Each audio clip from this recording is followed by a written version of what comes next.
کہ لوگ ڈسپائٹ ایک گناہ کو لے کے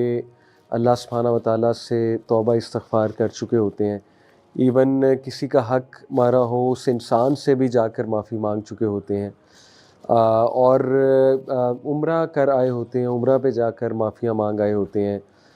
کافی دعائیں کر چکے ہوتے ہیں، اس کے حوالے سے بہت کثرت سے استغفار بھی کر رہے ہوتے ہیں، بٹ سم ہاؤ ان کا اینڈ میں کویسچن یہی ہوتا ہے کہ کیا اللہ نے مجھے معاف کر دیا ہے؟ جب کوئی حادثہ ہوتا ہے زندگی میں یا کوئی مشکل آتی ہے تو سب سے پہلے ان کی سوچ اس طرف جاتی ہے کہ لگتا ہے اللہ نے میرا وہ گناہ نہیں معاف کیا اور اس کی مجھے سزا مل رہی ہے آج۔ دیکھیں، اللہ تعالیٰ کی رحمت پہ اور اللہ سبحانہ و تعالیٰ کی مغفرت پہ شک کرنا یہ بھی بہت بڑا گناہ ہے۔ ایک اسکالر سے پوچھا گیا، صحیح واقعہ ہے، ہمارے اسلام آباد کے ایک اسکالر ہیں، ان سے ایک بھائی نے پوچھا کہ کیسے پتہ لگے گا کہ اللہ تعالیٰ نے مجھے معاف کر دیا؟ انہوں نے کہا کہ اللہ سبحانہ و تعالیٰ خود قرآن مجید میں کہہ رہے ہیں، سورہ زمر چیپٹر 39 ورس نمبر 53،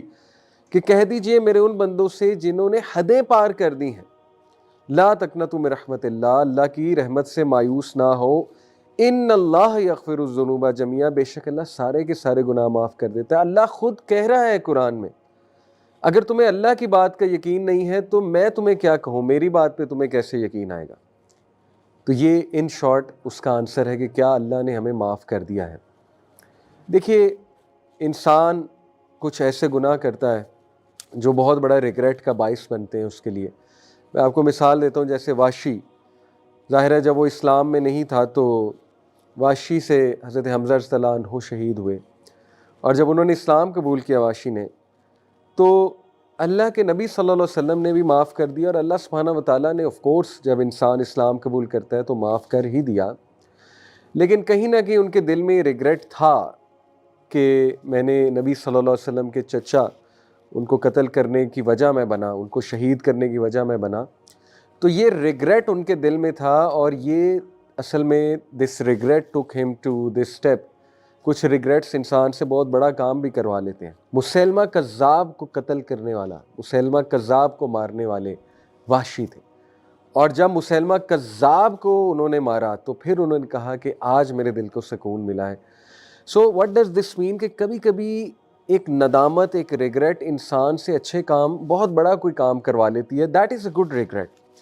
بٹ دیکھیں، اگر وہ ایسا ریگریٹ ہے جو آپ کو مزید ٹرامیٹائز کر رہا ہے، مزید ڈپریس کر رہا ہے، ان پروڈکٹیو بنا رہا ہے، دیکھیں شیطان جو ہے اس کو ہر انسان کا پتہ ہے کہ میں نے کس طرح سے ایک انسان کو پریشان کرنا ہے۔ اب وہ آپ کا ایک گناہ پکڑ لے، جو گناہ اللہ سبحانہ تعالیٰ نے معاف کر دیا ہوا ہے، ابھی میں آپ کے سامنے دلائل رکھوں گا۔ ہو ہی نہیں سکتا ہے کہ انسان خالص توبہ کرے، سچے دل سے توبہ کرے، اللہ تعالیٰ اس کا گناہ نہ معاف کرے، ہو ہی نہیں سکتا۔ لیکن شیطان کا کام ہے کہ بار بار آپ کو یاد کروانا کہ تمہارا وہ گناہ، تمہارا وہ گناہ، لگتا ہے اللہ نے معاف نہیں کیا، لگتا ہے اسی کی سزا تمہیں مل رہی ہے۔ تو یہ شیطان کا جو وسوسہ ہے، اس سے ایک بندہ مستقل پریشان رہتا ہے، اور پھر کیا ہوتا ہے کہ انسان جو ہے پریشانی کی حالت میں اس کی عبادات بھی خراب ہوتی ہیں، اس کی امید مزید ٹوٹتی ہے، اور بار بار وہ پھر ایک سائیکل میں گھومتا ہے، یعنی یہ جو ڈی موٹیویشن کا سائیکل ہے۔ تو دیکھیں، میں نے جیسے شروع میں کہا، کئی لوگ اپنے گناہوں کی معافی مانگ چکے ہوتے ہیں، لیکن ایون 10 سال پہلا کوئی گناہ ہے جس پہ وہ معافی مانگ چکے ہیں، دوبارہ سے کوئی لائف میں حادثہ ہو تو وہ فوراً کہتے ہیں کہ یار مجھے لگتا ہے مجھے اس گناہ کی سزا مل گئی ہے۔ تو کتنی بری بات ہے کہ اللہ سبحانہ و تعالیٰ کی رحمت پہ شک کرنا، اللہ کی مغفرت پہ شک کرنا۔ اس کے حوالے سے انشاءاللہ جو لوگ ٹراما میں ہیں، جو یہ سمجھتے ہیں کہ پتہ نہیں ہمارا گناہ معاف ہوا کہ نہیں ہوا، ان کے سامنے میں ایک قرآن کی سب سے زیادہ ہوپ فل آیا رکھوں گا۔ یہ جو آیا میں آپ کے سامنے رکھنے لگا ہوں، صحابہ کرام کے نزدیک یہ قرآن کی سب سے ہوپ فل آیا ہے۔ چیپٹر 39 ورس نمبر 53، اللہ سبحانہ تعالیٰ فرماتے ہیں، اعوذ باللہ من الشیطان الرجیم،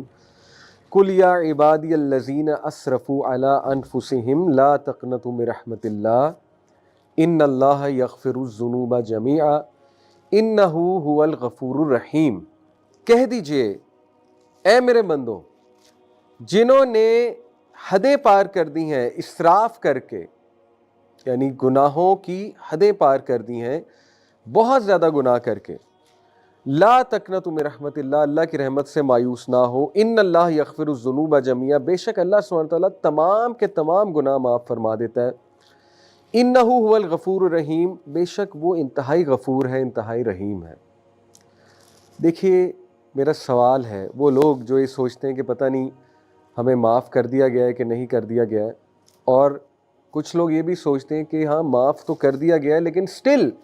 اس کی پنشمنٹ دنیا میں تو ہمیں ملے گی۔ یہ بھی کہیں نہ کہیں لوگوں کے مائنڈ میں بیٹھا ہوتا ہے کہ چلو معاف تو ہم ہو گئے ہیں، لیکن کچھ گناہ ایسے ہوتے ہیں کہ وہ معافی ان کی ہو جاتی ہے لیکن ان کے ایول ایفیکٹس رہتے ہیں۔ اللہ اکبر، اللہ معاف کرے۔ اس طرح کی نیگیٹو سوچ اوبویسلی شیطان کی طرف سے ہے۔ میرا ایک سوال ہے، جب آپ کسی انتہائی ڈگنیفائڈ انسان سے معافی مانگیں، اپنے ذہن میں ایک انتہائی ڈگنیفائڈ انسان لائیں، آنریبل انسان لائیں جو بھی آپ کے سرکل میں ہے،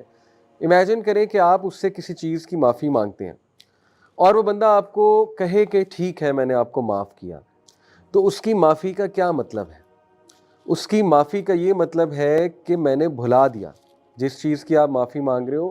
let's forget, forgive and forget. اور اس کی معافی کا یہ بھی مطلب ہے کہ ریسٹ ایشورڈ یہ تمہیں دوبارہ کوٹ نہیں کیا جائے گا، جس کی تم نے معافی مانگ لی ہے یہ دوبارہ تمہیں کوٹ نہیں کیا جائے گا۔ اور تیسری چیز کہ اس سے متعلق کوئی بھی ایول ایفیکٹ تم پر نہیں آئے گا، اس کی گارنٹی میں دیتا ہوں۔ یہ آنریبل انسان آپ کو کہے گا، اس کی گارنٹی میں دیتا ہوں کہ اس سے متعلق جو شر ہے، ایول ہے، وہ تم پر نہیں آئے گا، کیونکہ اس کی معافی مانگ چکے ہو تم۔ This is over, the chapter is closed. اب آپ سوچیں، اگر ایک آنریبل انسان سے آپ کی یہ امید ہے، تو اللہ سبحانہ و تعالیٰ جو کہ کائنات کا رب ہے، جو کہ سب سے زیادہ غفور ہے، سب سے زیادہ رحیم ہے، جو ایک ایک ایٹم کو کنٹرول کرتا ہے، جو لوگوں کے دلوں کو کنٹرول کرتا ہے، جس کے اجازت کے بغیر ایک چڑیا بھی پر نہیں مار سکتی، جس کی اجازت کے بغیر ایک ایٹم نہیں ہل سکتا، تو جب آپ اس سے معافی مانگتے ہیں تو پھر کیا معاملہ ہے؟ اللہ سے زیادہ آنریبل اور ڈگنیفائڈ کون ہے؟ جب اللہ سے آپ نے معافی مانگی اور اللہ نے آپ کو معاف کر دیا، تو اس کا کیا مطلب ہے؟ اس کا یہ مطلب ہے کہ اٹس فارگوٹن، اٹس اوور،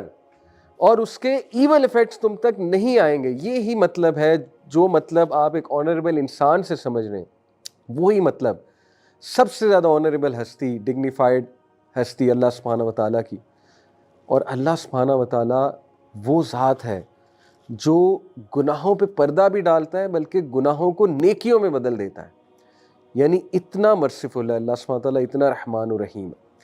تو اب مسئلہ یہ ہے کہ یہ جو وسوسے آتے ہیں کہ پتہ نہیں مجھے معاف کیا گیا کہ نہیں کیا گیا، آف کورس یہ شیطان کی طرف سے، کیونکہ شیطان تو چاہتا ہے آپ کو مستقل پریشان رکھنا۔ ہیونگ سیڈ اٹ، اپنے گناہوں پہ نادم ہونا اور اس وجہ سے نادم ہونا کہ انسان ہمبل رہے، یہ ایک اچھی عادت ہے، لیکن اتنا ایکسٹرا نادم ہونا کہ اس گناہ کے ریگریٹ کو ان پروڈکٹیو بنا لینا اور ہر وقت پریشان رہنا، یہ پھر شیطان کی طرف سے وسوسہ ہے۔ اس حوالے سے میں سورہ زمر کی جو آیت نمبر 53 آپ کے سامنے رکھی، اس میں سے 10 پوائنٹس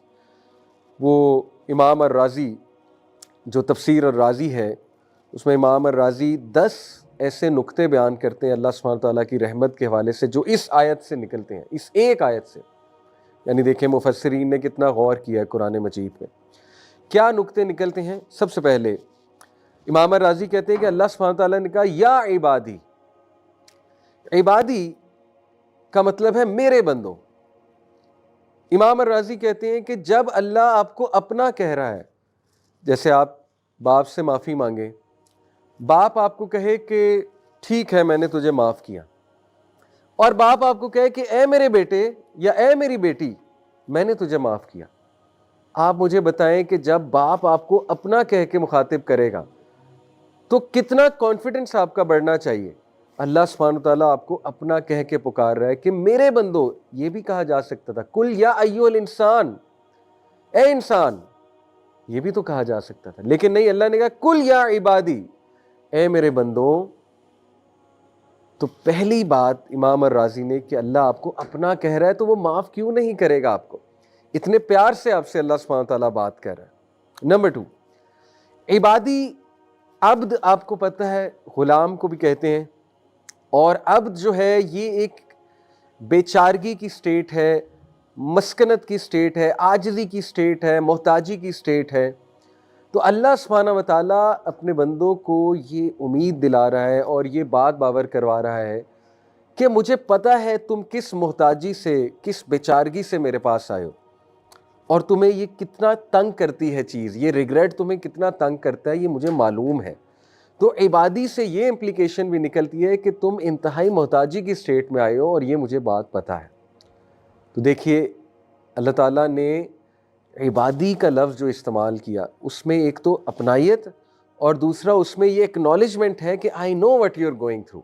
مجھے پتہ ہے تمہیں کیا چیز تنگ کر رہی ہے اور تم کتنا محتاجی میں آئے ہو، کتنی بیچارگی میں آئے ہو۔ پوائنٹ نمبر 3، امام الرازی کہتے ہیں اللہ سبحانہ تعالیٰ نے کہا اسرفوا علی انفسہم، جنہوں نے اپنی جانوں پر